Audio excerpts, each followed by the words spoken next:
கர்த்தர் நல்லவர். ஹல்லேலூயா. எத்தனை பேர் விசுவாசிக்கிறீங்க கர்த்தர் நல்லவர்? கர்த்தர் நல்லவர். ஆமென். கர்த்தர் நல்லவர். நேற்றும் இன்றும் என்றும் மாறாத தெய்வம். அவர் நல்லவராய் இருக்கிறார். இந்த நாளிலே நம்மோடு கூட பேச போகிறார். சத்தத்தை கேட்போம், விசுவாசிப்போம். தேவனுடைய வழி நடத்தத்துக்குள்ளாய் நாம் எப்பொழுதும் தங்கியிருப்போம். இந்த 21 நாட்கள் என்னை புதிதாக்குற தேவன். ஹல்லேலூயா. நம்மை புதிதாக்குற தேவன். அவர் நம்மை புதிதாய் மாற்றுகிறார். பழையவைகள் எல்லாம் ஒளிந்து போய் எல்லாம் புதிதாய் மாற்றுகிற தேவன். அந்த தேவனிடத்தில் நம்முடைய இருதயத்தை தாழ்த்தி, ஆண்டவரே என்னுடைய இருதயத்துக்குள்ளாய் பேசுங்கன்னு சொல்லி கேட்போம். தேவன் அப்படியே செய்வாராக. ஆமென். ரோமருக்கு எழுதின நிருபம் 18ஆம் அதிகாரம் 14ஆம் வசனம். ரோமர் 8:14.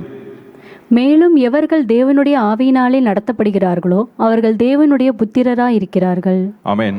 மேலும் எவர்கள் தேவனுடைய ஆவியினாலே நடத்தப்படுகிறார்களோ அவர்கள் தேவனுடைய புத்திரராய் இருக்கிறார்கள்.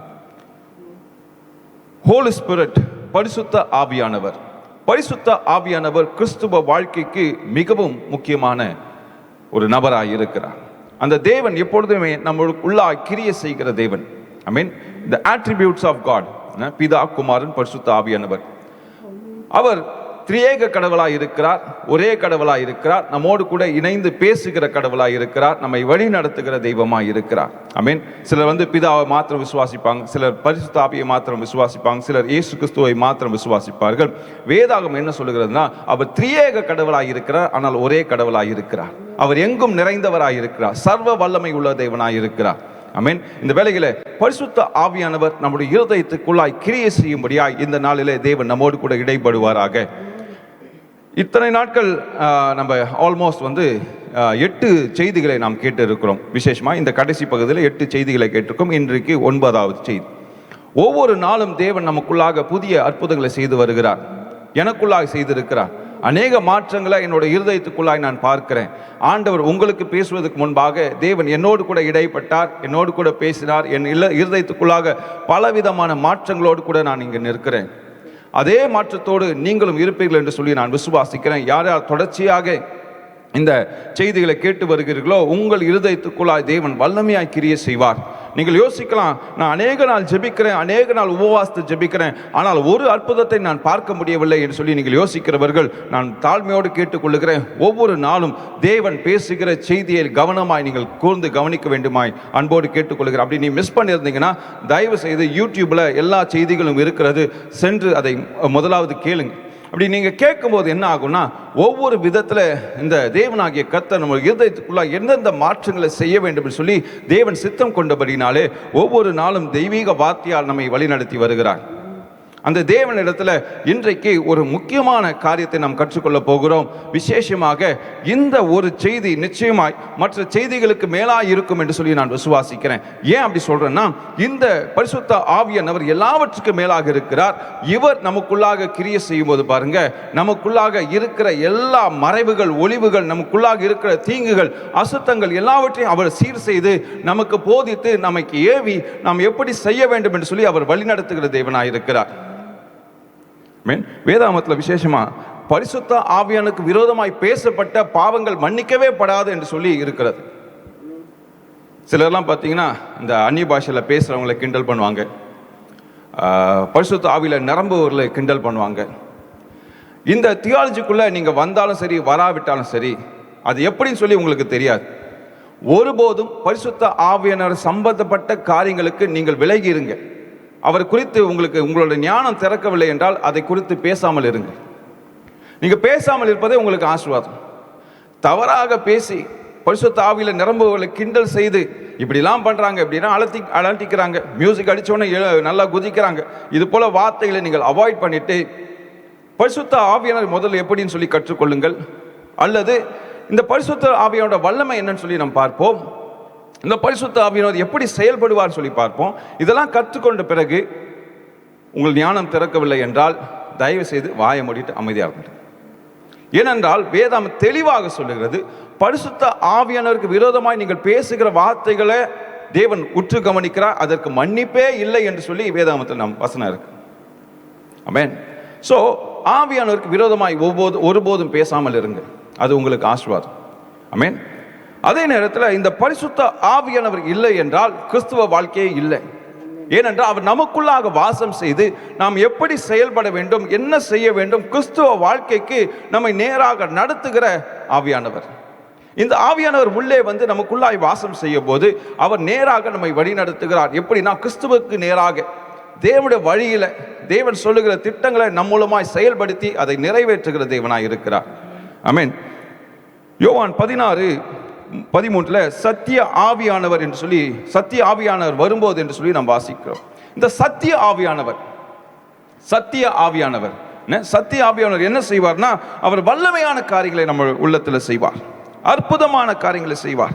அல்லேலூயா. 8ஆம் வசனம், அவர் வந்து பாவத்தை குறித்தும் நீதியை குறித்தும் நியாய தீர்ப்பை குறித்தும் உலகத்தை கண்டித்து உணர்த்துவார் என்று சொல்லி நாம் வாசிக்கிறோம். அவர் என்ன பண்ணுவார்னா, பாவத்தை குறித்து பேசுவார், நீதியை குறித்து பேசுவார், நியாய தீர்ப்பை குறித்து பேசுவார், உலகத்தை கண்டித்து உணர்த்துவார்.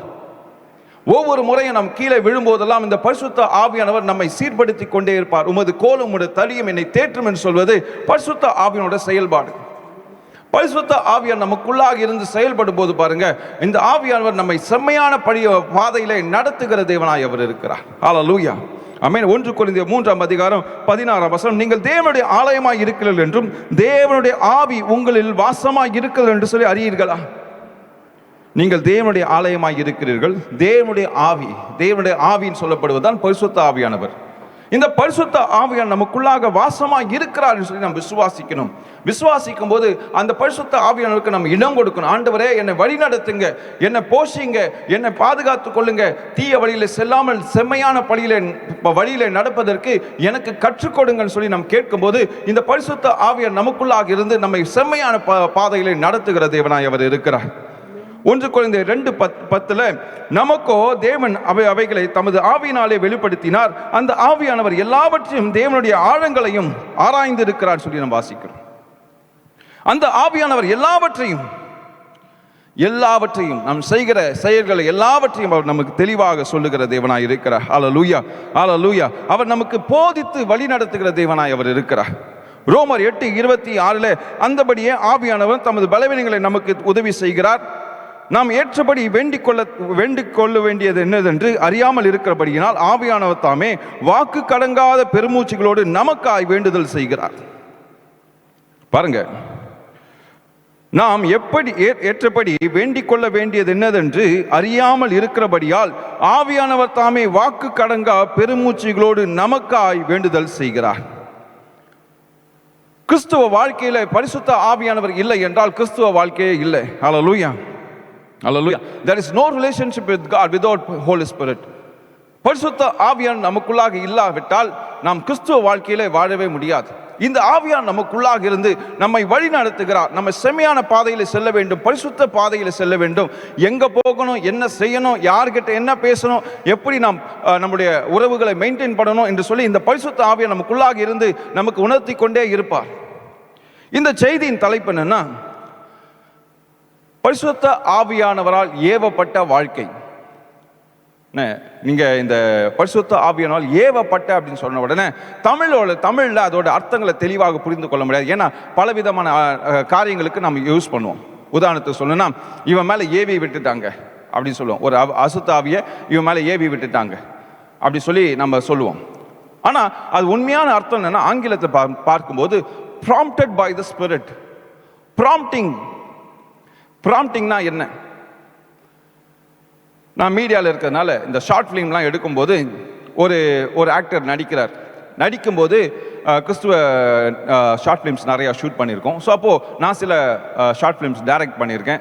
டைரக்ட் பண்ணும்போது சில பெரிய டயலாக் இருக்கும்போது என்னென்னா, இந்த நடிக்கிறவங்க கேமரா முன்னாடி இருப்பாங்க, பின்னாடி இருந்து நாங்கள் என்ன பண்ணோம், அந்த வசனத்தை சொல்லிகிட்டே இருப்போம். நீ போய் அந்த இடத்துல நில்லு அப்படின்னு சொன்னேன்னா அவர் அதே டயலாக்கை ரிப்பீட் பண்ணுவார். நம்ம என்ன டயலாக் ப்ராம்ப்ட் பண்ணுறோமோ அந்த ப்ராம்ப்டிங்கில் அவங்க கேட்டு அதன்படியே ஆக்ஷன் பண்ணுவாங்க. டயலாக் பெருசாக இருக்கனால அவங்க மனப்பாடம் செய்து கொள்ள முடியாது. ஆனால் பின்னாடி இருந்து நாங்கள் வாய்ஸ் கொடுப்போம். சொன்ன உடனே அவர்கள் அதை கேட்டு அப்படியே நடிப்பாங்க. ப்ராம்ப்டிங்னா நாம் சொல்வதை அப்படியே திருப்பி செய்வது. இன்றைக்கு பரிசுத்த ஆவியானவர் நமக்குள்ளாக சொல்வதை மனுஷராகிய நம்ம அதை செய்ய வேண்டும். That is prompting. அதுதான் ஏவி விடப்பட்ட வாழ்க்கை, பரிசுத்த ஆவியானவரால் ஏவி விடப்பட்ட வாழ்க்கை. ஹல்லேலூயா. ஆமென். இந்த வேளையில பரிசுத்த ஆவியான் நமக்குள்ளாக இருந்து கிரியை செய்வாராக. அல்லேலூயா. இந்த வேளையில பரிசுத்த ஆவியால் உங்கள் ப்ராம்ப்ட் பண்ணி உங்களை வழி நடத்துவாராக. நீங்கள் என்ன செய்ய வேண்டும், எப்படி செய்ய வேண்டும், எதை செய்ய வேண்டும், எதை செய்யக்கூடாது, எப்படி செய்ய வேண்டும் என்று சொல்லி எல்லாவற்றையும் நேர்த்தியாய் நம்மோடு கூட பேசுகிற தெய்வம். நாம் ஆராதிக்கிற தேவன் அவர் பேசுகிற தெய்வம். உலகத்தில் எத்தனையோ கோடி தெய்வங்கள் இருக்கலாம், ஆனால் நான் வணங்குகிற இயேசு கிறிஸ்து தேவனாகிய கர்த்தர் எப்படின்னா நம்மோடு கூட பேசுகிற தெய்வம், நம்மோடு கூட உறவாடுகிற தெய்வம், நம்மை வழி நடத்துகிற தெய்வம். அதனால்தான் அவர் உண்மையுள்ள தெய்வன் என்று சொல்லுகிறோம். நாம் வணங்குகிறது கல்லையோ மண்ணையோ மனுஷனோட கையினால் செய்த சொரூபங்களையோ நாம் வணங்கவில்லை. நாம் ஆராதிக்கிற தேவன் ஜீவன் உள்ளவர். அவர் இந்த உலகத்திலே வாழ்ந்திருக்கிறார், இந்த உலகத்திலே மரித்திருக்கிறார். எல்லாவற்றுக்கும் மேலாக மனுஷனுக்கு மேலாக உயிரோடு எழுந்த தெய்வமாய் அவர் இருக்கிறார். அந்த தெய்வனை தான் நம்ம ஆராதிக்கிறோம். இன்றைக்கும் நாம் விசுவாசிக்கிறோம். அவர் நம்ம மத்தியிலே வந்திருக்கிறார், நாம் பேசுவதை கேட்டுக்கொண்டிருக்கிறார். இந்த செய்தியை கேட்டுக்கொண்டிருக்கிற ஒவ்வொருவரோட இருதயத்திலும் அவர் கிரியை செய்வார்னு சொல்லி நான் விசுவாசிக்கிறேன்.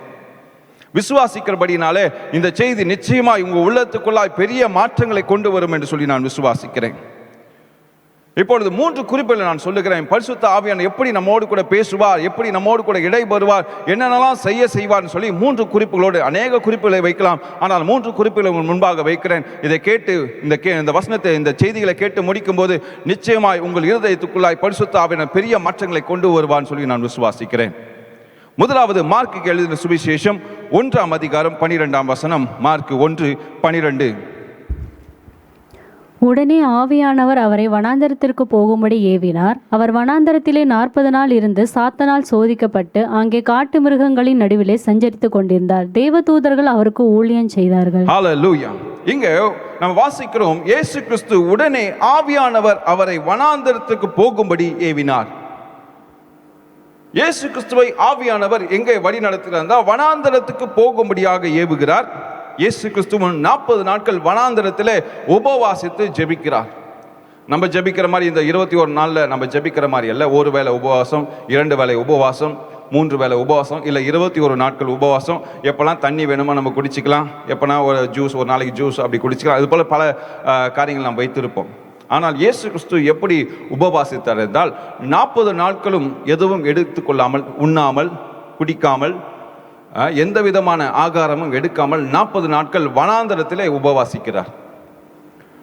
சோ இங்க பாருங்க, இயேசு கிறிஸ்து 40 நாட்கள் வனாந்தரத்தில் இருக்கிறார். இந்த 40 நாள்ல உபவாசித்து ஜெபிக்கும் போது பிசாசானவன் அவரை சோதிக்கிறான். லூக்கா 4ஆம் அதிகாரம் 13ஆம் வசனம். பிசாசானவன் சோதனை எல்லாம் முடித்த பின்பு சில காலம் அவரை விட்டு விலகி போனான். இந்த இடத்துல நான் வாசிக்கிறோம், பிசாசானவன் சோதனை எல்லாம் முடித்த பின்பு சில காலம் அவரை விட்டு விலகி போனான். அப்படின்னா இயேசு கிறிஸ்து கிட்ட அவன் காட்டின எல்லா சோதனைகளும் முடிந்த பின்பு, எத்தனை வழிகளில் இயேசு கிறிஸ்துவை சோதித்தாலும் சரி, இந்த 40 நாளும் தேவனாகிய கர்த்தர் இயேசு கிறிஸ்துவை சோதிக்கும்படியாய் விட்டு கொடுக்கிறார். சத்துரு சோதிக்கிறான். சோதித்து என்ன செஞ்சாலும் சரி அவனால் எதுவும் செய்ய முடியல சொல்லி என்ன பண்ணுகிறான்? சத்துரு அவரை விட்டு விலகி இருக்கிறான் சில காலம். நீங்க பாத்தீங்கன்னா இயேசு கிறிஸ்துவை ரொம்ப அழகாக எபிரேயருக்கு எழுதின நிருபம் 4ஆம் அதிகாரம் 15ஆம் வசனத்துல நாம் வாசிக்கிறோம். நம்முடைய பலவீனங்களை குறித்து பரிதபிக்க கூடாத பிரதான ஆசாரியர் நமக்கிராமல் எல்லா விதத்திலும் நம்மை போல் சோதிக்கப்பட்டும் பாவமில்லாதவராய் இருக்கிற பிரதான ஆசாரியரே நமக்கிருக்கிறார். எல்லா விதத்திலும், நல்லா கவனிங்க, எல்லா விதத்திலும் நம்மை போல சோதிக்கப்பட்டும் பாவம் இல்லாதவராய் இருக்கிற பிரதான ஆசாரியரே நமக்கு இருக்கிறார்.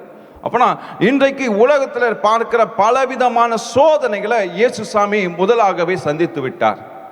நீங்க சொல்லலாம், ஆண்டவர் எனக்கு மட்டும் ஏன் இந்த சோதனை? அப்படி கிடையவே கிடையாதுங்க. உங்களை காட்டிலும் நீங்கள் சென்று கொண்டிருக்க பாதையில இயேசு கிறிஸ்து முதலாகவே சென்று விட்டார்.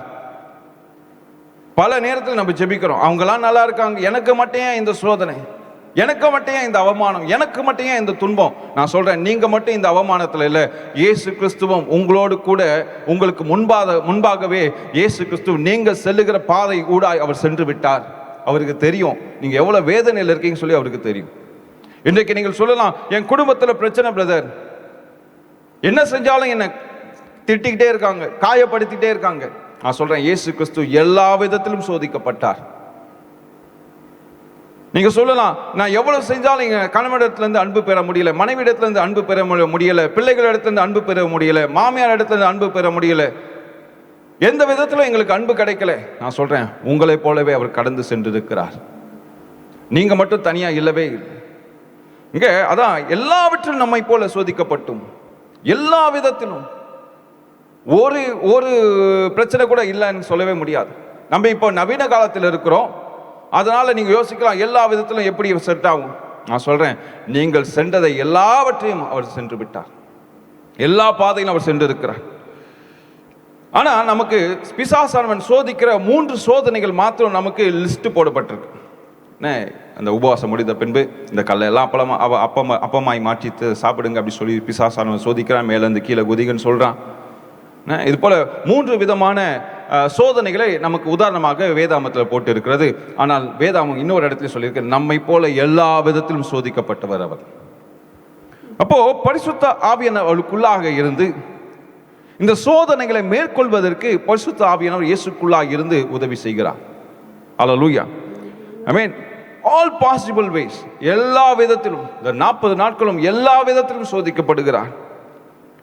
நல்லா கவனிங்க, எப்பொழுதுதான் சோதனை வருதோ அதுக்கு மேலாக நாம் எழும்புவோம்.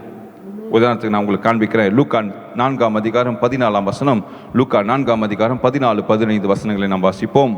பின்பு இயேசு ஆவியானவருடைய பலத்தினாலே கலிலேயாவுக்கு திரும்பி போனார். அவருடைய கீர்த்தி சுற்றிலும் இருக்கிற தேசமெங்கும் பரம்பிற்று. அவர்களுடைய ஜெப ஆலயங்களில் அவர் உபதேசித்து எல்லாராலும் புகழப்பட்டார். இங்க 40 நாள் சோதிக்கப்படுகிறார். அது பின்பாக கலிலேயாவுக்கு செல்லுகிறார். அங்க என்ன நடக்குதா, பின்பு இயேசு ஆவியானவருடைய பலத்தினாலே கலிலேயாவுக்கு திரும்பி போனார்.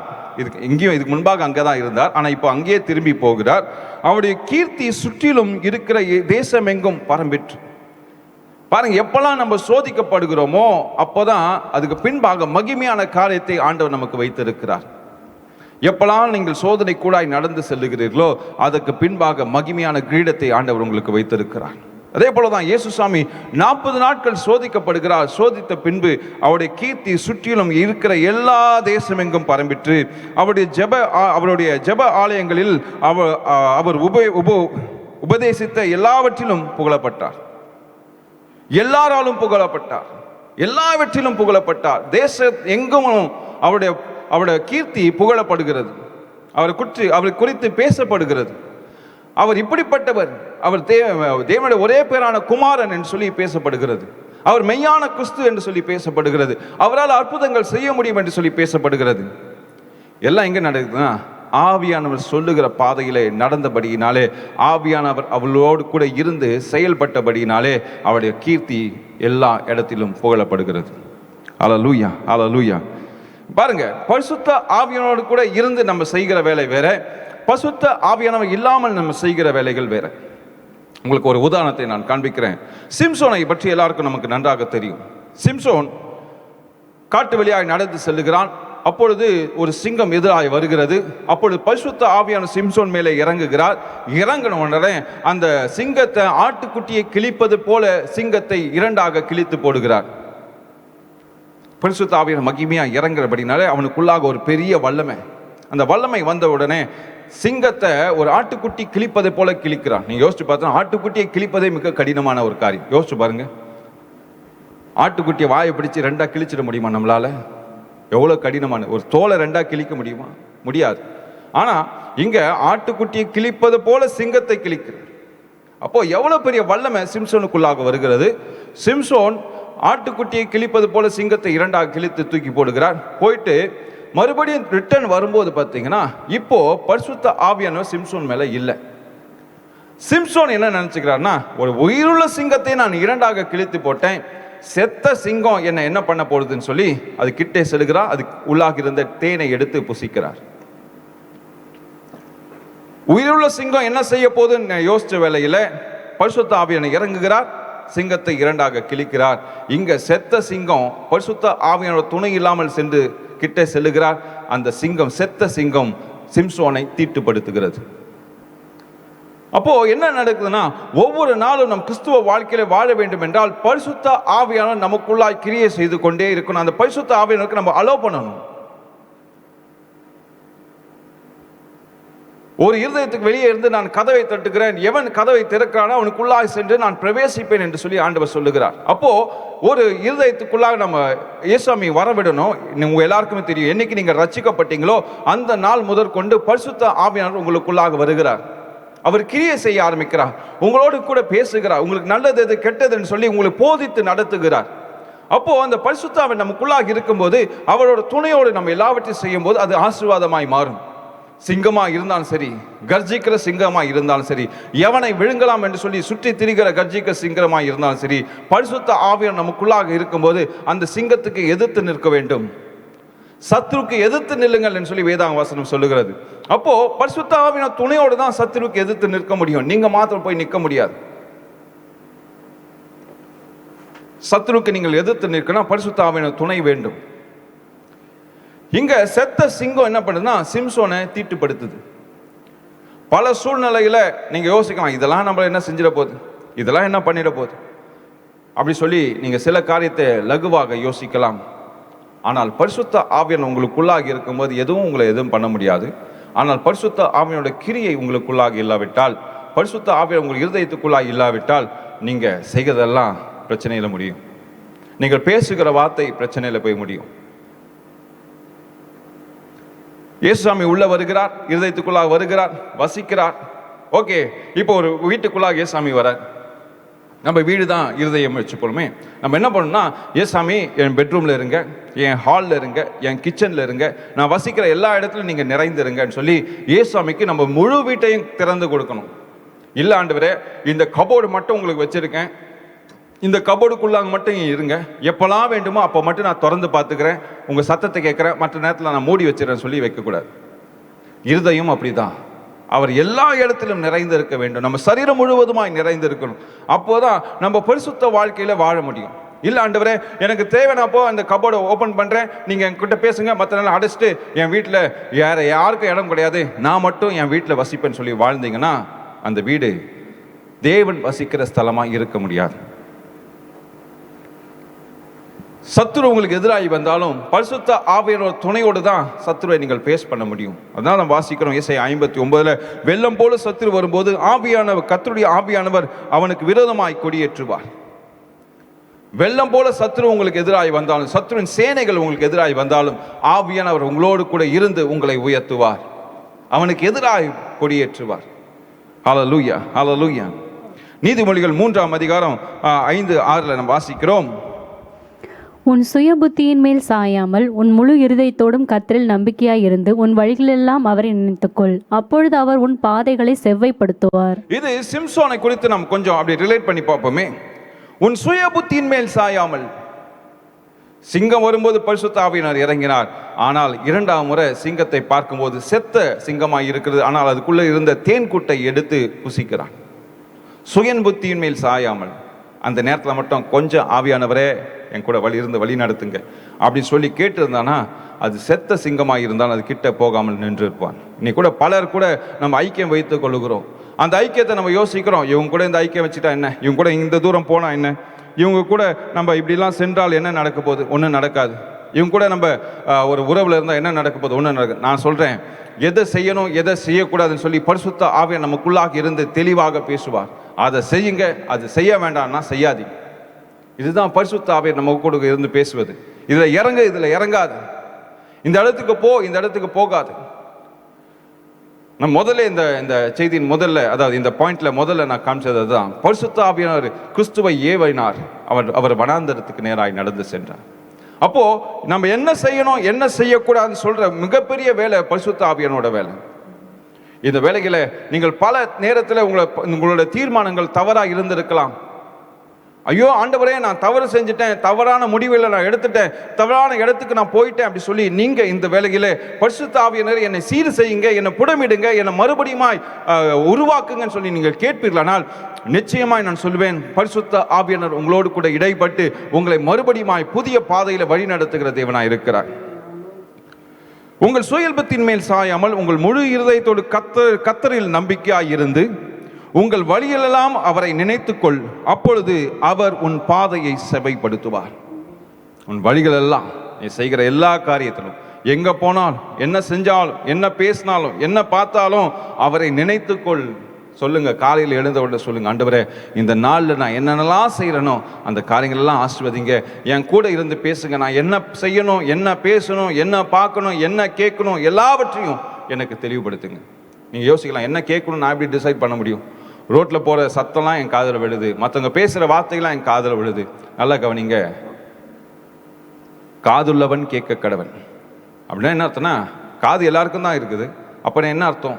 உங்கள் காதில் என்னத்தை ஏற்றுக்கொள்ளணுமோ ஏற்றுக்கொள்ளக்கூடாதுன்னு சொல்லி அந்த அந்த அந்த காதை அடைத்து கொள்வதற்கான வல்லமை ஆண்டவர் உங்களுக்குள்ளாக கொடுத்துருக்கிறார்.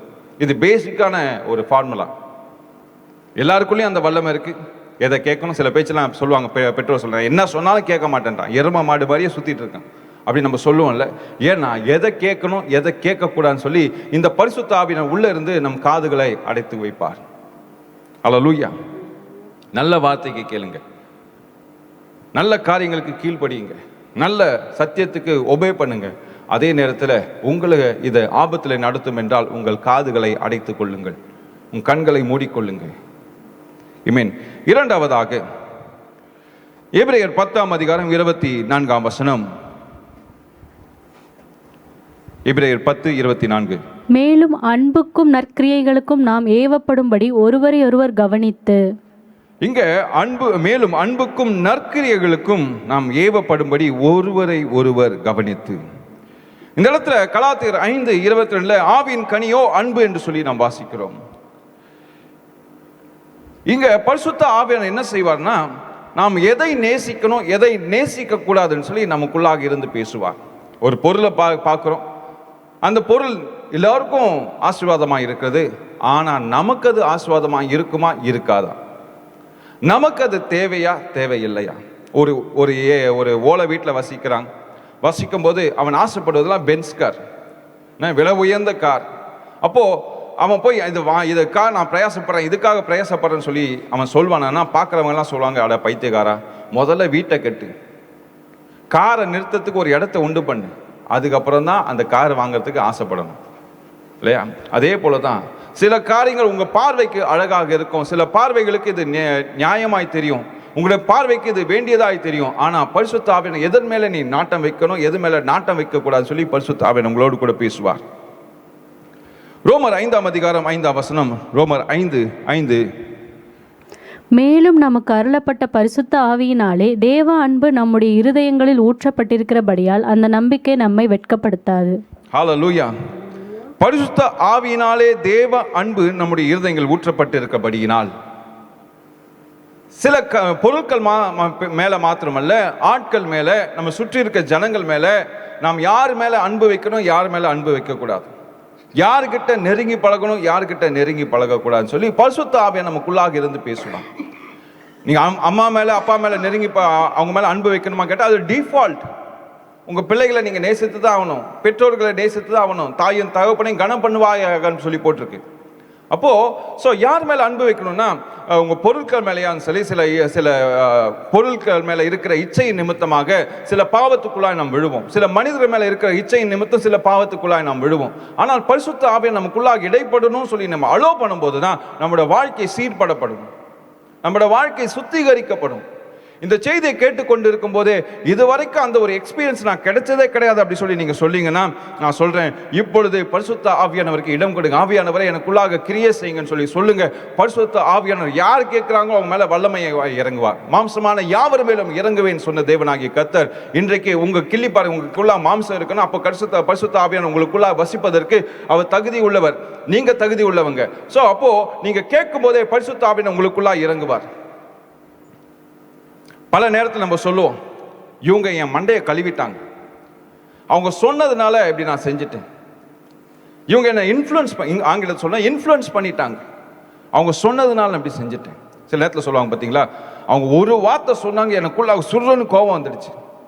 அந்த ஒரு வார்த்தை என்ன பண்ணால் நம்மளை ட்ரிகர் பண்ணும். நான் ஏற்கனவே சொன்னேன், இந்த பட்டன் பற்றி சொன்னேன்னா அவங்களுக்கு தெரியும் எந்த பட்டனை ப்ரெஸ் பண்ணால் இவன் கோவம் ஆவான், எந்த பட்டன் ப்ரெஸ் பண்ணால் இவன் எனக்கு கீழ்ப்படிவான், எந்த பட்டனை ப்ரெஸ் பண்ணால் இவன் போவான் வருவான்னு சொல்லி அவங்களுக்கு நன்றாக தெரியும். இது சத்ருவோட செயல்பாடு, இது அவங்களோட செயல்பாடு இல்லை, சத்ரு அவங்களுக்குள்ளா இருந்து உங்கள் மேலே செய்கிற செயல்பாடு.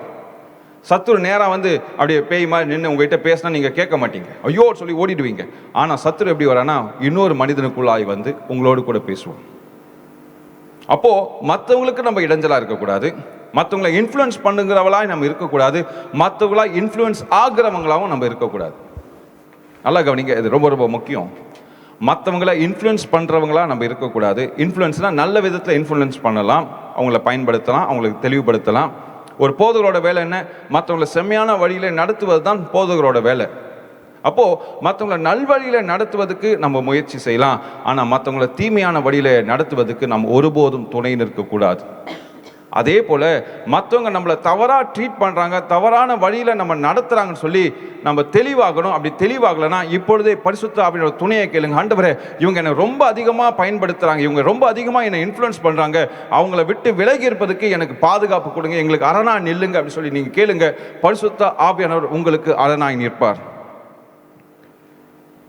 ஈஸியா பல நேரத்தில் சொல்லிடுவோம், அவங்க என் மண்டையை கழுவிட்டாங்க, அவங்க சொல்றதெல்லாம் நான் என்ன அறியாமலேயே நான் கேட்கிறேன், அவங்க என்ன சொல்றாங்களோ அப்படியே கீழ்ப்படிஞ்சிடறேன். சில நேரத்தில் என்ன சொன்னது நிமித்தம் அப்படியே நான் கோபமா போய் வீட்டில் ரியாக்ட் பண்றேன். அவங்க என்கிட்ட பேசின வார்த்தைகளுக்கு நான் மயங்கி போயிட்டேன். இப்படி பல வார்த்தைகளை, பல டேர்ம்ஸை நம்ம யூஸ் பண்ணுவோம். பரிசுத்த ஆவியானவர் நம்மோடு கூட இடைப்படணும். இடைப்படும் போது யார் நம்ம மண்டையை கழுவினாலும் சரி, நம்ம இருதயத்தை கழுவினாலும் சரி, நம்ம வாழ்க்கையின் வழிகளை நியமித்தாலும் சரி, நாம் அதற்கு விலகி நிற்போம். பரிசுத்த ஆவியானவர் மிக மிக முக்கியமானவர். அந்த ஆவியானவர் நமக்குள்ளாக இருந்து செயல்படும் போது தான் நாம் தேவனுக்கு ஏற்ற வழியிலே நாம் நடக்க முடியும், தேவனுக்கு ஒப்பான வழியில நாம் நடக்க முடியும். ஹல்லேலூயா. பைபிளை இன்ஃப்ளூயன்ஸ் பண்ண 2 சம்பவத்தை நான் உங்களுக்கு காண்பித்து அடுத்த குறிப்புக்கு நான் செல்கிறேன். மத்தேயு 14ஆம் அதிகாரம் 8ஆம் வசனம். மத்தேயு 14:8. அவன் தன் தாயினால் ஏவப்பட்டபடியே யோவானுடைய தலையை இங்கே ஒரு தாளந்திலே எனக்கு தாரும் என்று கேட்டாள். இது நல்லா நமக்கு தெரியும், இது எவ்வளவு பெரிய தவறான செய்கை, எவ்வளவு மோசமான செய்கை. யோவான் சானவன் கனத்துக்குரியவர், இயேசுசாமிக்கு முன்பாக வந்த வழிகளை செம்மையப்படுத்தும்படியாக வந்த ஒரு மனுஷன். இங்க தாய் அவரோட வார்த்தையினால கஷ்டம் வந்துடும், என் வாழ்க்கையில பிரச்சனைகள் வந்துடும் சொல்லி முதல்ல இந்த ஆளை யோவான் சானகனை காலி பண்ணணும் சொல்லி ராஜா கேட்கும் போது, உனக்கு என்ன வேணும் சொல்லி, என்னோட சொத்துல பாதி வேணா கூட, ராஜ்யத்துல பாதி வேணா கூட உனக்கு தரேன் அப்படி சொன்ன இடத்துல இவன் என்ன கேட்கிறான்னா, அவனோட தலை வேணும். ஏன்னா ராஜாவே, உங்களை அவன் இன்ஃப்ளூயன்ஸ் பண்றான், நல்ல வழியில இன்ஃப்ளூயன்ஸ் பண்றான், அதனால அவன் எனக்கு தலை எனக்கு வேணும். இந்த ராஜா வாக்கு கொடுத்துட்டாரு. அவர் செய்யறது என்னன்னு நல்லாவே தெரியும், ராஜாவுக்கு நல்லா தெரியும், செய்யறது தப்புன்னு தெரியும். தெரிஞ்சாலும் தன் வாக்குக்கு இணங்கி யோவான் சிறை சேதம் செய்யப்படுகிறார், தலை தட்டிலே வைக்கப்படுகிறது. அப்போ பாருங்க, ஒரு தாய் தன் மகளை இன்ஃப்ளூயன்ஸ் பண்றா, இந்த மக ராஜாவை இன்ஃப்ளூயன்ஸ் பண்றா. ராஜாக்கு நல்லா தெரியும், மகளுக்கு தெரியுமான்னு தெரியல, ஆனா ராஜாவுக்கு நல்லாவே தெரியும் ராஜா செய்வது தவறு. அப்போ எந்த சூழ்நிலையில எதை செய்யணும் எதை செய்யக்கூடாதுன்னு சொல்லி பரிசுத்த ஆவியானவருக்கு நம்ம இடம் கொடுக்கும் போதுதான் இது நம்மளுடைய வாழ்க்கையில செம்மையா செய்ய முடியும். இன்னொரு சம்பவத்தை நான் உங்களுக்கு காண்பிக்கிறேன். மார்க் 15ஆம் அதிகாரம் 11ஆம் வசனம். மார்க் 15:11. பரபாசை தங்களுக்கு விடுதலையாக்க வேண்டும் என்று ஜனங்கள் கேட்டுக்கொள்ளும்படி பிரதான ஆசாரியர்கள் அவர்களை ஏவி விட்டார்கள். இங்க யாரு அவர்களை ஏவி விடுறாங்கன்னா, ஊழியம் செய்கிற ஊழியர்கள் ஏவி விடுறாங்க, கர்த்தருடைய வேலையை செய்கிறவர்கள் ஏவி விடுறாங்க. எப்படி ஏவி விடுறாங்கன்னா, பரபாசை விடுதலை செய்யுங்க, இயேசு கிறிஸ்துவை சிலுவையில் ஏத்துங்க. இதை கேட்கும் போது நமக்கே தெரியும் இது பெரிய தப்புன்னு சொல்லி தெரியும். ஆனா அவர்கள் ஏவி விட்டாங்க ஜனங்களை, போய் கேளுங்க, இப்படி கேளுங்க, பரபாசை விடுதலை செய்யுங்க, பரபாசை விடுதலை செய்யுங்க. நல்லா கவனிங்க, பல சூழ்நிலையில நான் இப்படிதான் தவறு செய்கிறோம். ஊழியக்காரர்கள் சில நேரத்தில் செய்கிற தவறுகள் இதுதான். தங்கள் கீழாக இருக்கிற சபை விசுவாசிகளை தவறாக இன்ஃப்ளூயன்ஸ் பண்ணி நடத்துறாங்க. சில ஜனங்க வந்து கேட்பாங்க, ஐயா இந்த பெண்ணை திருமணம் செய்வது கர்த்தருடைய சித்தமா, கேட்டு சொல்லுங்க. உடனே ஓகே சிஸ்டர் பிரதர், நான் கண்டிப்பாக கேட்டு சொல்கிறேன். உங்கள் பிள்ளைக்கு இந்த மக கரெக்டாக இருப்பாளா, இல்லை உங்கள் மகளுக்கு இந்த பையன் கரெக்டாக இருப்பானா, நான் ஜெபித்து சொல்கிறேன் அப்படி சொல்லி பல இடத்துல இது போல் நடக்கும். உண்மையான ஊழியக்காரர்கள் தேவ சமூகத்தில் இருந்து அதுக்காக காத்திருந்து ஜெபித்து சொல்லுவார்கள். சிலர் தங்க எண்ணத்தில் சிலர் யோசிப்பாங்க, ஓகே ரைட், கல்யாணம் பண்ணிக்கங்க சிஸ்டர், ஒன்றும் பிரச்சனை இல்லை. கடைசியில் பார்த்தீங்கன்னா அந்த மேரேஜ் பெரிய பிரச்சனையில் போய் முடியும். இவங்களும் என்ன பண்ணுவாங்க, அந்த ஊழியக்காரனோட வாக்கை நம்பி, ஐயாவே சொல்லிட்டார், நம்ம செய்யலாம். இது உதாரணத்துக்கு நான் சொல்கிறேன். பல விதத்தில் இந்த பிஸ்னஸ் ஆரம்பிக்கலாமா, இல்லை இந்த இடத்துல போகலாமா, போகக்கூடாதா, இந்த படிப்பு படிக்கலாமா, பலர் இடத்துல நம்ம ஊழியக்காரர்களோட உதவியை கேட்கிறோம். பல ஊழியக்காரர்கள் நேர்த்தியாக தேவனுடைய சத்தத்தை கேட்டு நமக்கு உதவி செய்வார்கள். ஆனால் சிலர் என்ன பண்ணுவாங்கன்னா, அவங்க இஷ்டப்படி மனசில் என்ன யோசிக்கிறாங்களோ அடிச்சு விட்டுருவாங்க. நல்லா கவனிங்க, யாரையும் நம்ம எப்பொழுதும் இன்ஃப்ளூயன்ஸ் பண்ணக்கூடாது. இதை செய்யுங்க, வாங்க போகலாம், நம்ம செய்யலாம், உங்களால் முடியும் அப்படி சொல்லி யாரையுமே வற்புறுத்தி அழைக்காதீங்க. கர்த்தர் உங்களை உள்ளத்தில் பேசினால் மாத்திரமே இதை நீங்கள் செய்யுங்க, இல்லைன்னா செய்யாதீங்க. இங்கே பிரதான ஆசிரியர்கள் என்ன பண்ணுறாங்கன்னா, பரபாசை விடுதலை. பரபாஸ் எப்படிப்பட்டவன்? கொலைகாரன், திருடன். இப்படிப்பட்டவனை விடுதலை செய்யுங்க. பாவம் அறியாத ஆட்டுக்குட்டியாக இயேசு கிறிஸ்துவை சிலுவையில் ஏற்றுன்னு சொல்லி தவறான போதனைகளை உள்ள சொருகி ஜனங்களோட இருதயத்தில் விதைத்து அவர்களை ஏவி விடுறாங்க. பிரியமான சகோதரி, இதை கேட்டுக்கொண்டு இருக்கும்போது பரிசுத்த ஆவியானவர் உங்களோடு இருதயத்தில் கிரியை செய்து கொண்டு இருக்கிறான்னு சொல்லி நான் விசுவாசிக்கிறேன். அல்லேலூயா. அவர் கிரியை செய்யும் போது இந்த வேளையில நீங்கள் தவறு செய்திருந்தாலும் சரி, தவறான பாதையில நீங்கள் நடந்திருந்தாலும் சரி, இந்த வேளையில பரிசுத்த ஆவியானவரே எனக்குள்ளாக வாங்க, நான் செய்தது குற்றம் என்று சொல்லி அறிந்திருக்கிறேன், அதனால் என் இருதயத்தை சுத்தம் பண்ணுங்க, என்னை செம்மையான பாதையில நடத்த தேவன் உதவி செய்வீராக சொல்லி நீங்கள் கேட்கும் போதே இன்றையிலிருந்து அந்த ப்ராசஸ் ஸ்டார்ட் ஆகும். இந்த நொடி பொழுதே அந்த ப்ராசஸ் ஸ்டார்ட் ஆகும். இதுவரை நீங்கள் பரிசுத்த ஆவியை விசுவாசிக்காத ஒரு நபராக இருக்கலாம். நான் இயேசுவை மட்டும்தான் விசுவாசிப்பேன். இயேசு சாமியோட செயல்பாடு தான் பரிசுத்த ஆவியானவர். அவரை விசுவாசிங்க. விசுவாசிக்கும் போது இந்த அற்புதங்கள் உங்கள் இருதயத்துக்குள்ளாக நடக்கும். வேதத்தை அறிந்து பாருங்க. அறிந்து பார்க்கும்போது உங்கள் கண்கள் திறக்கப்படும். பரிசுத்த ஆவியானவர் உங்களுக்குள்ளாக கிரியை செய்வாராக. அல்லேலூயா. மூன்றாவதாக எஸ்றா 1ஆம் அதிகாரம் 5ஆம் வசனம். எஸ்றா 1ஆம் அதிகாரம் 5ஆம் வசனம். அப்பொழுது எருசலேமில் உள்ள கர்த்தருடைய ஆலயத்தை கட்டுகிறதற்கு போகும்படி யூதா பென்யமீன் வம்சங்களின் தலைவரும் ஆசாரியரும் லேவியரும் அன்றி எவர்கள் ஆவியை தேவன் ஏவினாரோ அவர்கள் எல்லோரும் எழும்பினார்கள். இங்க கர்த்தருடைய வேலையை செய்யும்படியாக, கர்த்தருடைய ஆலயத்தை கட்டும்படியாக எவர்கள் ஆவியை தேவன் ஏவினாரோ அவர்கள் எல்லோரும் எழும்பினார்கள். இந்த நேரத்தில் கர்த்தருடைய ஆவி நிச்சயமா உங்கள் இருதயத்துக்குள்ளாய் கிரியை செய்யும். என்ன கிரியை செய்யணும்? கர்த்தருடைய வேலையை செய்யும்படியாக, கர்த்தருடைய ஆலயத்தை கட்டும்படியாக, தேவனுடைய ராஜ்யத்தை கட்டும்படியாக பரிசுத்த ஆவியானவர் எப்பொழுதும் உங்கள் இருதயத்துக்குள்ளாய் கிரியை செய்து கொண்டே இருப்பார். அதுதான் தேவனுக்காய் நாம் சேவை செய்வது, தேவனுக்காய் ஊழியம் செய்வது. இது நம்ம மேல வைக்கப்பட்ட முதலாவது கட்டளை. கர்த்தருடைய ராஜ்யத்தை கட்டணும். பல சூழ்நிலையில இதற்கு நாம் விலகியே நிற்கிறோம். என்கிட்டே காசு இல்லை பிரதர், நான் எங்க பிரதர் ஊழியத்துக்கு கொடுக்கிறது, எனக்கே டைம் இல்லை, நான் எங்க போய் ஊழியத்தை செய்கிறது, எனக்கு அந்த தாளந்து இல்லை அப்படி சொல்லி பல சூழ்நிலையில நம்ம எஸ்கேப் ஆயிடுவோம். நான் சொல்றேன், கர்த்தர் எவர்கள் ஆவியை ஏவினார்களோ அவர்கள் எல்லோரும் எழும்பினார்கள். இன்றைக்கு கர்த்தர் உங்களுடைய ஆவியை எழுப்புவாராக. கர்த்தருடைய ஊழியத்தை செய்வதற்கு கர்த்தர் உங்களுக்குள்ளாய் பேசுவாராக. மனசை திறந்து வச்சா நிச்சயமாய் பேசுவார். தாளந்து இல்லைன்னு சொல்லி பல சூழ்நிலை நம்ம ஓடிடுவோம். ஆனால் கர்த்தர் எல்லோருக்கும் தேவையான தாளந்துகளை கொடுப்பார். உங்க சபையில ஊழியம் செய்வதற்கு உதவி செய்வார். தெருவில் நின்று பேசுவதற்கு உதவி செய்வார். உங்களோட நண்பர்களுக்கு ஊழியம் செய்வதற்கு ஆண்டவர் உதவி செய்வார். உங்களை சுற்றி இருக்கிற ஜனங்கள் மத்தியில ஊழியம் செய்வதற்கு கர்த்தர் கிரியை செய்வார். அல்லேலூயா. இன்றைக்கு பரிசுத்த ஆவியானவர் உங்களோடு இருதயத்தில் கிரியை செய்வார்னு சொல்லி நான் திட்டவட்டமாய் விசுவாசிக்கிறேன். நம்ம சேனல்ல பல நாட்களாக நாம் போட்டுட்டே இருந்தோம், இது போல சபை ஒன்று கட்டுறோம், இணைந்து இந்த சபையை தாங்குங்க, கட்டுவதற்கு உதவி செய்யுங்க சொல்ல. அதோட ஆஃபரிங் பல நாட்கள் ஆயிடுச்சு. ஏன்னா பலருக்குள்ள ஒரு எண்ணம் வந்துடுச்சுன்னா, எப்படி எனக்கே காசு இல்லை, நான் எப்படி செய்வேன்? கர்த்தர் நிச்சயமா உங்களோட கூட பேசியிருப்பார். ஆனா பல சூழ்நிலையில் உங்க காதை நீங்க அடைச்சிட்டீங்க. அதுக்கான ப்ரூஃப் நாங்க கொடுக்கிறோம். பாருங்க, நாங்க இந்த இடத்துல ஊழியம் செய்கிறோம், இப்படிலாம் செய்கிறோம், இந்த இடத்துல சபைகளை கட்டியிருக்கோம். ஆனா பல சூழ்நிலை பரிசுத்த ஆவியானவர் உங்களோடு கூட பேசியிருப்பார்னு சொல்லி நான் விசுவாசிக்கிறேன். ஆனா நீங்க காதை அடைச்சிட்டீங்க, கேட்கல. இது மாத்திரம் இல்லை, உங்க சபையில பல ஊழியங்களை குறித்து போதகர் உங்களோடு கூட இடைப்பட்டு இருப்பார். இந்த இடத்துல வில்லேஜ் மினிஸ்ட்ரி போறோம், வாங்க எங்களோடு கூட வாங்க, இணைந்து கொள்ளுங்க அப்படி சொல்லியிருப்பாங்க. ஆனா பல சூழ்நிலை நீங்க என்ன சொல்லியிருப்பீங்கன்னா, ஐயா எங்களுக்கு டைம் இல்லை, எங்களுக்கு வேலை முக்கியம், இந்த வேலைக்கு போகலன்னா அவ்வளோதான், எங்கள் வேலையை விட்டு துரத்திடுவாங்க. நான் சொல்கிறேன், முதலாவது தேவனுடைய ராஜ்யத்தை அவருடைய நீதியை தேடுங்கள், அப்பொழுது இவைகள் எல்லாம் உங்களுக்கு கூட கொடுக்கப்படும். கர்த்தருடைய ராஜ்யத்தை கட்டுவதற்காக முன்வாங்க. இங்கே ஆண்டவர் தேவ ஆலயத்தை கட்ட வேண்டும் சொல்லி பெரிய தீர்மானம் கொடுக்கிறார் தாவீதுக்கு. ஆனால் தாவீதால் செய்ய முடியாமல் போயிற்று. அதுக்கான அதிகாரத்தை சாலமோன் கையில் ஆண்டவர் கொடுக்கிறார். சாலமோன் தேவ ஆலயத்தை கட்டுகிறான். அது மாத்திரமல்ல, சாலமோன் தேவ ஆலயத்தை மாத்திரம் கட்டிவிட்டு பல விக்கிரகங்களுக்கும் ஆலயத்தை கட்டுகிறான். அது பின்பாக தேவ ஜனங்கள் அந்த விசுவாசத்திலிருந்து விலகி போறாங்க. விலகி போன பிறகு அதோடு கூட தேவ ஆலயத்தை கட்டின உடனே என்ன நடக்குதுன்னா, 2 நாளாகமும் 7ஆம் அதிகாரம் 1ஆம் வசனம், 2 நாளாகமும் 7:1. சாலமோன் ஜெபம் பண்ணி முடிக்கிற போது அக்கினி வானத்திலிருந்து இறங்கி சர்வாங்க தகனம் பலியையும் மற்ற பலிகளையும் பட்சித்தது. கர்த்தருடைய மகிமையும் ஆலயத்தை நிரப்பிற்று. கர்த்தருடைய மகிமையும் தேவ ஆலயத்தை நிரப்பிற்று. அப்போ தேவனுக்காய் நாம் எதை செய்கிறோமோ, உற்சாக மனதோடு செய்கிறோமோ, அந்த இடத்துல தேவனுடைய வல்லமை இறங்குகிறது. தேவனுடைய சித்தத்தின்படி தேவன் எதை ஏவுகிறாரோ அதை செய்யும் போது தேவனுடைய வல்லமை மகிமையா இறங்குகிறது.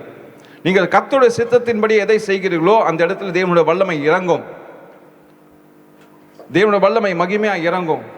ஹல்லேலூயா. இரண்டாவது நல்லா கவனிங்க. இப்போ சாலமோன் அநேக விக்கிரகங்களுக்கும் ஆலயத்தை கட்டுகிறார். தேவனுடைய வழியிலிருந்து பின்வாங்கி போகிறார். ஜனங்களும் திசை திருப்பப்படுகிறாங்க. ஜனங்களும் தேவனுடைய சித்தத்தை செய்யாதபடி, தேவனுடைய அன்பிலே நிலைத்திருக்காதபடி, தேவனுடைய அன்பிலிருந்து விலகி போறாங்க. கடைசியில தேவன் மறுபடியும் அந்த ஆலயத்தை மறுபடியும் ரீபில்ட் பண்ண வேண்டும், மறுபடியும் கட்டி எழுப்ப வேண்டும் என்று சொல்லி இங்க எரேமியாவின் தலைமையில இந்த இடத்துல தேவன் அவளோடு கூட பேசுகிறார். அப்போ கர்த்தருடைய ஆவி எவர் மேலே இறங்கினதோ அவர்கள் எழும்புகிறாங்க. எஸ்றா 1ஆம் அதிகாரம் 1ஆம் வசனம். எஸ்றா 1ஆம் அதிகாரம் 1ஆம் வசனம். எரேமியாவின் வாயினாலே கர்த்தர் சொன்ன வார்த்தை நிறைவேறும்படி பெர்சியாவின் ராஜாவாகிய கோரேசுடைய 1ஆம் வருஷத்திலே கர்த்தர் பெர்சியாவின் ராஜாவாகிய கோரேசின் ஆவியை ஏவினதினாலே அவன். இந்த இடத்துல நாம் பார்க்கிறோம், கர்த்தருடைய ஆவி ஏவினதினாலே கர்த்தருடைய ராஜ்யத்தை கட்டுவோம். இந்த வேளையில கர்த்தருடைய ஆவி உங்கள் உள்ளத்துக்குள்ளா ஏவாராக. இந்த புதிதாக்க ப்ராசஸ்ல நம்ம ஆவியை நம்ம உள்ளத்தை திறந்து கொடுப்போம். கர்த்தரே எனக்குள்ளாக வாங்க, எனக்குள்ளாக கிரியை செய்யுங்க, என்னை ஏவுங்க, உம்முடைய சித்தத்தை செய்கிறதுக்கு என்னை தகுதிப்படுத்துங்கன்னு சொல்லி நீங்கள் கேட்கிற வேளையிலே கர்த்தருடைய ஆவி உங்களை ஏவி அவருடைய சித்தத்துக்கு நேராக உங்களை வழி நடத்துவார். இங்க கர்த்தர் சொன்ன வாக்குத்தத்தங்கள் நிறைவேறுகிறது. ஜனங்கள் எழும்புகிறாங்க, மறுபடியும் கட்டுறாங்க. ஹல்லேலூயா. இந்த வார்த்தைகள் எல்லாம் ஒரே நாள் உங்க இருதயத்துல கிரியை செய்யாது. ஆனால் நீங்கள் வார்த்தைகளை வாங்கி கொள்ளும் போது கர்த்தர் ஏற்ற வேளையில இந்த வார்த்தைகளை நினைவு கொள்ளும்படி உங்களுக்கு உதவி செய்வார். பரிசுத்த ஆவியானவர் கிரியை செய்வார். எப்பவுமே செய்தியோட வல்லமை அதுதான். ஒரு செய்தியை நாங்கள் கொடுக்கிறோம்னா அந்த செய்தியோட ரிசல்ட் உடனே தெரியாது. ஆனால் என்றைக்கோ நாங்கள் விதைத்த விதை பலன் தரும் என்று சொல்லி நாங்கள் விசுவாசிக்கிறோம். ஊழியர்களாகிய நாங்கள் உங்கள் இருதயத்துக்குள்ளாக விதைக்கப்படுகிற விதைகள் நிச்சயமாய் பலன் தரும். அப்படி நாங்கள் விசுவாசித்து தான் ஒவ்வொரு செய்தியும் நாங்கள் கொடுக்கிறோம். கர்த்தர் எங்களுக்குள்ளாக அதுதான் பேசுகிறார். இன்றைக்கு நான் விதைக்கிற விதை நிச்சயமாய் 100% அறுவடை பெறுவேன் சொல்லி நான் விசுவாசிக்கிறபடினாலே கர்த்தருடைய ஆவியை கொண்டு நான் உங்களோடு கூட பேசிக் கொண்டிருக்கிறேன். கர்த்தர் நிச்சயமாய் விதைக்கிற விதையின் பலன்களை 100% பெற்று தருவான் சொல்லி நான் விசுவாசிக்கிறேன். நீங்களும் நிச்சயமாய் இந்த வசனங்களை கேட்கிற வேளையிலே உங்கள் இருதயத்தை திறந்து கொடுக்கும் போது கர்த்தர் நிச்சயமாய் உங்களுக்குள்ளாய் இடைபடுவார். நீங்களும் ஆசீர்வாதமாய் மாறுவீங்க, கர்த்தருடைய சித்தத்தை செய்கிறவர்களாய் மாறுவீங்க, கர்த்தருடைய வேலைகளை துவங்குவீங்க, கர்த்தரின் பாதையில நடப்பீங்க. ஹல்லேலூயா. கர்த்தர் உங்கள் இருதயத்துக்குள்ளாய் பேசுவாராக. பல சூழ்நிலை நம்ம சொல்லுவோம், எனக்கு பாட்டுனா ரொம்ப பிடிக்கும் பிரதர், பாட்டு கேட்டுட்டே இருப்பேன், எப்பவுமே என் காதில் ஹெட்ஃபோன்ஸ் வச்சு பாட்டு கேட்டுட்டே இருப்பேன், எங்கள் வீட்டில் எப்பவுமே பாட்டு கேட்டுட்டே இருப்பேன். நீங்கள் பாட்டு கேளுங்க, நல்லது தான். கர்த்தரை ஆராதிக்கணும்னு சொல்லி ஆண்டவர் நம்மளை படைச்சிருக்காரு. அதே நேரத்தில் இப்போ நான் சொல்லுறது ஒரு தீர்மானம் எடுங்க. ஒவ்வொரு நாளும் அட்லீஸ்ட் ஒரு செய்தியாச்சு. நம்ம யூடியூப் யூஸ் பண்ணுறோம், ஆன்லைன் யூஸ் பண்ணுறோம், ஃபோன் யூஸ் பண்ணுறோம், நம்மகிட்ட எல்லா வாய்ப்புகளும் ஆண்டவர் கொடுத்துருக்கிறார். உங்களுடைய போதகராக இருக்கலாம், இல்லை தேவனுடைய வார்த்தையை உண்மையாக பேசுகிற போதகர்களோட சத்தியமாக இருக்கும். அப்படிப்பட்ட செய்தியை டெய்லி கேளுங்க. டெய்லி ஒரு மெசேஜ் கேளுங்க. பாட்டு கேட்கலாம், நல்லது தான், இல்லைன்னு சொல்லலை.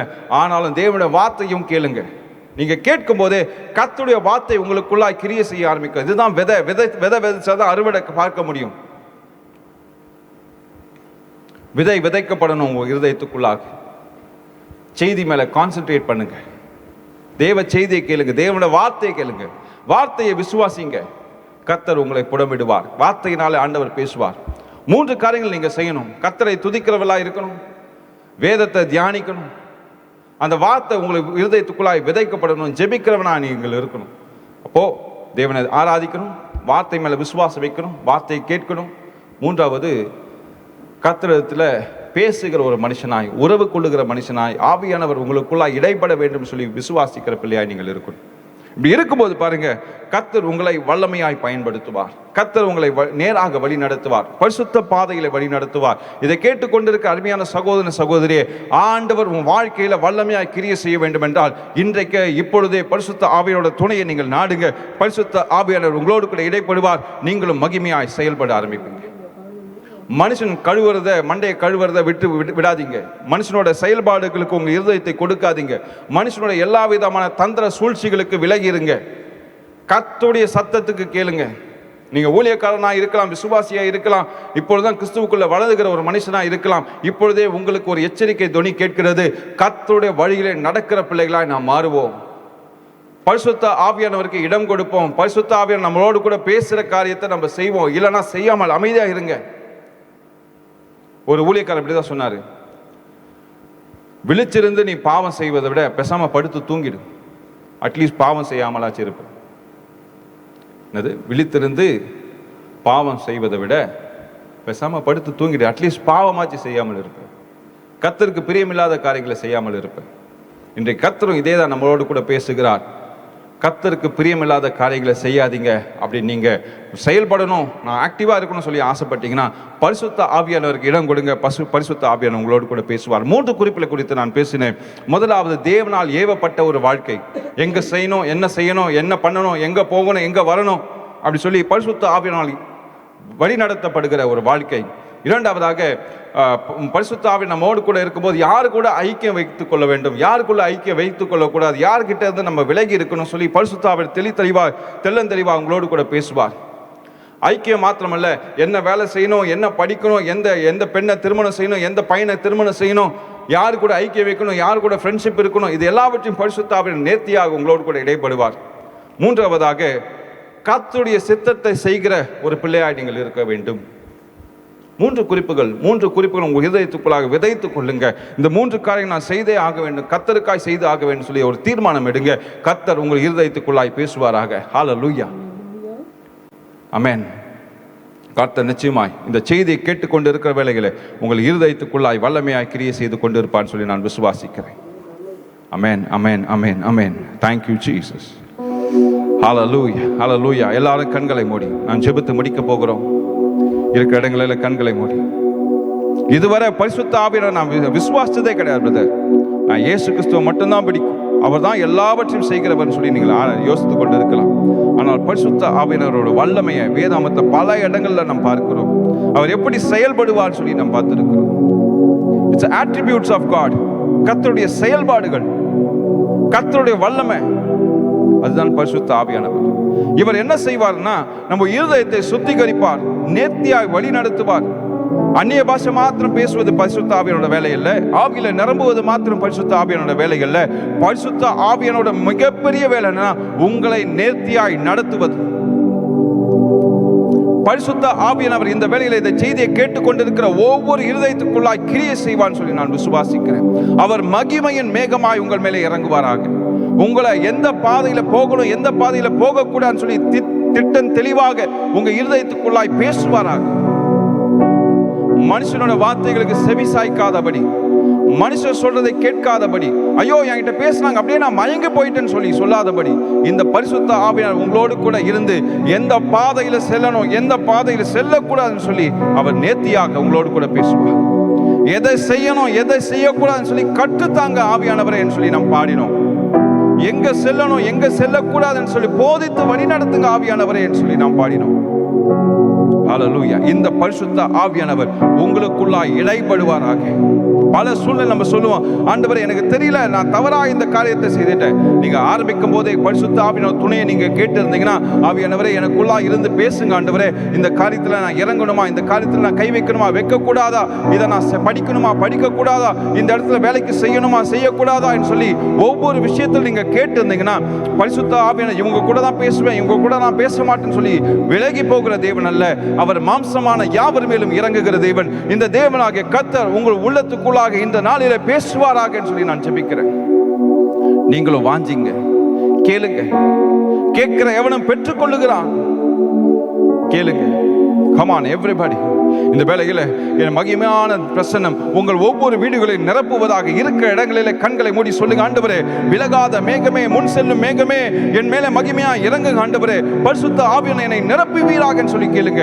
கர்த்தர் இந்த வேளையில மகிமையாய் உங்கள் மேலே இறங்குவாராக. இதை கேட்கிற ஒவ்வொரு வல்லமையின் ஆவியானவர் வல்ல வரங்களை பெற்றுக்கொள்வீராக சொல்லி நான் ஜெபிக்கிறேன். Thank you, Jesus.